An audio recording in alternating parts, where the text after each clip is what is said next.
Assalamualaikum warahmatullahi wabarakatuh. Ieu program warta ti sundanews.net ngahadirkeun informasi sarta berita aktual seukeut sareng kapercaya. Topik warta ieu ngangkat tema Turki aya ditungtung konflik langsung kalawan Suriah. Ringkesan berita, pasukan Turki geus ngumpul di wilayah Idlib sarta beuki loba pasukan Turki nu ngeusian wilayah perbatasan eta. Ieu warta salengkapna. Presiden Turki Recep Tayyip Erdogan nyarita yen operasi militer pasukan Turki pikeun ngusir pasukan pamarentah Suriah ka pemberontak di kulon laut negara eta ngan ukur nungguan waktu, utamana sanggeus perundingan kalawan Rusia geus gagal.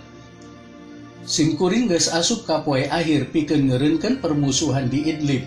Kuring geus nyieun mepeling akhir, ceuk Erdogan waktu manehna ngomong kalawan anggota parlemen ti Partai AK poe Kemis 20 Februari.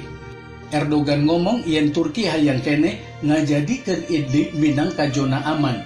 Pembicaraan kalawan Rusia oge bakal dituluykeun. Manehna ngomong sajauh ieu sababaraha perundingan diplomatik gagal ngahontal persetujuan. Turki geus ngalakukan persiapan pikeun rencana operasi militer sorangan. Kuring ngomongkeun yen urang bisa datang di titik mana wae.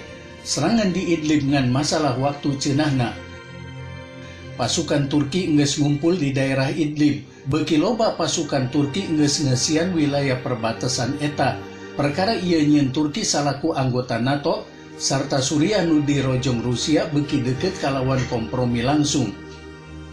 Rusia nu ngabantu pamarentahan Presiden Suriah Bashar al-Assad kalawan kekuatan militer nyebutkeun bentrokan Turki kalawan Suriah bakal jadi skenario terburuk. Maranehanana janji bakal nyegah kaayaan jadi parna.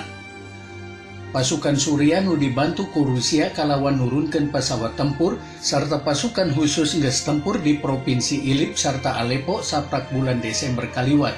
Maranehanana hayang geureuh ngancurkeun benteng pamungkas pemberontakan di dinya.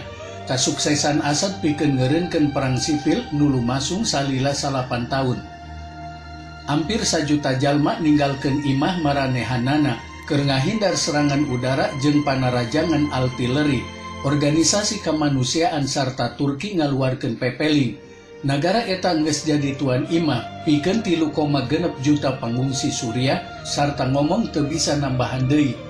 Mung ieu bae warta ti sundanews.net. Mugia anjeun ngawidian ngiringan terus sajian warta-warta ti simkuring saterusna. Wassalamualaikum warahmatullahi wabarakatuh.